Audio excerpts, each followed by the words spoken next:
Hello दोस्तों, welcome to the analysis video. तो हम डिस्कस कर लेते हैं कि कल क्या प्लान कर सकते हैं हम। बैंक निफ्टी के चार्ट को देख लेते हैं। यहाँ पर मार्केट ने गैप डाउन खुला, अच्छा खासा गैप डाउन खुल के मार्केट ने सेलर्स को इनवाइट किया। यहाँ पर रिट्रेसमेंट किया। यहाँ पर भी लोग सोचते हैं कि रिट्रेसमेंट हो रहा है, दोबारा सेलिंग होगी, तो यहाँ पर भी सेलर्स ऐड होते रहते हैं। तो जैसे ही सेलर्स, जब तक मार्केट पूरा नहीं घूम जाता, जब तक ये सेलर्स निकलते नहीं है, और मार्केट ने इन सारे सेलर्स को निकाल चुका है और ऊपर और मोमेंटम कर दिया, और ऊपर के सेलर्स भी यहाँ पर प्रॉफिट बुक अपना कर चुके होंगे जब मार्केट साइडवेज बिहेव कर रहा था। तो यहाँ पर सिर्फ बायर्स, हमारे पास बायर्स के एसएल अवेलेबल हैं। यहाँ पर फ्लैट के केस में और गैप डाउन के केस में और गैप अप के केस में हम सेलिंग साइड के सेटअप को आइडेंटिफाई कर सकते हैं।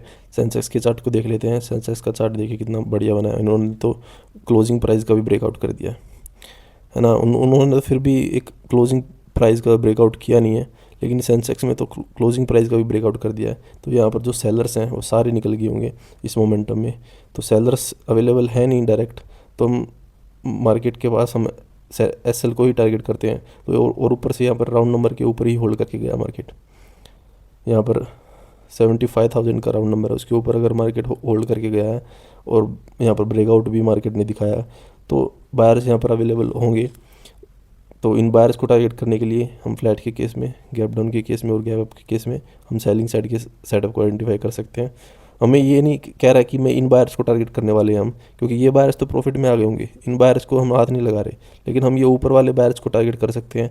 जैसे ये इनके एसएल हिट होंगे तो ये जो नीचे वाले बायर्स हैं ये में भी प्रॉफिट अपना बुक करना चालू कर दें, तो हमें एक मोमेंटम ठीक ठाक मिल सकता है, जिससे हम अपना टारगेट जो है अचीव कर सकते हैं।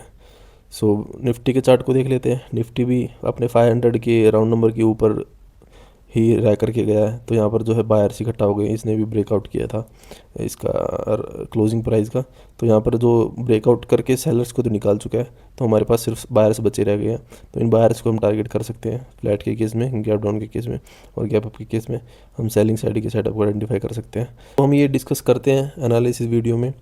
तो ऐसा नहीं है कि ये 100% ही वर्क करेगा। अगर हम कह रहे हैं कि यहाँ पर हम सेलिंग साइड की सेटअप को आइडेंटिफाई करेंगे, लेकिन हम सेलिंग साइड की सेटअप को आइडेंटिफाई तभी करेंगे जब ओपनिंग हमारे अकॉर्डिंग होती है। अगर इस रेंज में अगर ओपनिंग होती है तो हम इजीली इन बायर्स को टारगेट कर सकते हैं, हम सेलिंग साइड के सेटअप को आइडेंटिफाई कर सकते हैं। लेकिन अगर ज़्यादा गैप डाउन अगर हो गया तो हम इन बायर्स को टारगेट करने वाले थे। अगर ज़्यादा गैप अप हो गया तो उनको ज़्यादा लॉस दिखेगा, तो वो एक झटके में भाग जाएंगे।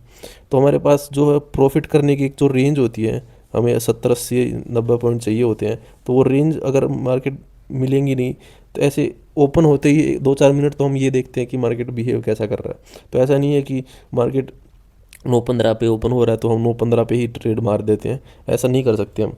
तो मार्केट अगर ज़्यादा गैप डाउन खुलेगा तो उनको एकदम से भागना चालू कर देंगे, वो 1-2 कैंडल में ही निकल जाएंगे। तो हम उनको कैसे टारगेट कर पाएंगे? तो अगर मार्केट हमारी रेंज से बाहर खुल रही है तो हम प्लान बी को एग्जीक्यूट करते हैं। वो प्लान बी होता है, अभी जो चार्ट बनेगा, जो फ्रेश चार्ट होता है मार्केट में, जैसे कल ओपन होगा, जैसे फ्रेश जो चार्ट होगा, हम उसके अकॉर्डिंग जो है एग्जीक्यूशन करेंगे और उसके अकॉर्डिंग जो हम प्लान बनाएंगे। फिर वो प्लान टोटली अलग होता है, वो ना, ये जो चार्ट है वो काम नहीं करता है। और हमें प्लान चेंज भी करना पड़ सकता है, क्योंकि हमारे पास प्लान बी भी रहता है। अगर प्लान चेंज कर नहीं करेंगे तो हम, तो फिर अगर एक ही इसको लेके बैठे रहेंगे कि नहीं हम तो वैसा ही करेंगे, अगर बाय करना है तो बाय ही करेंगे, ऐसा नहीं होता है। हमें ये भी देखना पड़ता है अगर यहाँ पर अगर सेल हो सकता है, किसके प्रोबेबिलिटी चांसेस हाई रहते हैं बाय करने में और सेल करने में। तो जिसकी अगर प्रोबेबिलिटी जिसकी हाई रहेगी तो हम वही एग्जीक्यूट करेंगे और वही हम प्लान बनाते हैं। तो ऐसा नहीं है कि हमने यहाँ पर सेलिंग बोल दिए तो मार्केट कहीं भी ओपन हो तो हम सेल ही करेंगे। हमें चार्ट देखना पड़ता है कैसी कैंडल्स बना रही हैं। अगर मार्केट मान लीजिए, एक सेकेंड, अगर मान लीजिए मार्केट, हम कह रहे हैं इसी रेंज में, चल मान लेते हैं ओपन होता है, लेकिन मार्केट 1-2 मिनट में ही कैंडल ऐसी बना देता है, इतनी बड़ी कैंडल अगर बना देगा, तो हम क्या फिर भी हम सेल करेंगे? हमें इन बायर्स को टारगेट करना है। तो वो बायर्स तो ऑलरेडी टारगेट हो चुके हैं ना, चाहे वो 1 कैंडल में हो चाहे वो 10 कैंडल में हो। तो हमें इनको टारगेट करना है। अगर वो हो ही चुके हैं तो हम फर्दर क्यों ही रिस्क लेंगे कि मार्केट और सेल करेगा। तो हमें सिर्फ ये टारगेट करने हैं। तो यहाँ पर अगर मार्केट होल्ड करेगा, हमें एंट्री बनाने का मौका देगा, तो हम एंटर करेंगे और हम एक अपना एग्जीक्यूशन बनाएंगे और उसके अकॉर्डिंग जो प्लान है उसके अकॉर्डिंग हम जो चलेंगे। तो आज के लिए इतना ही, हम मिलते हैं अगले सेशन में।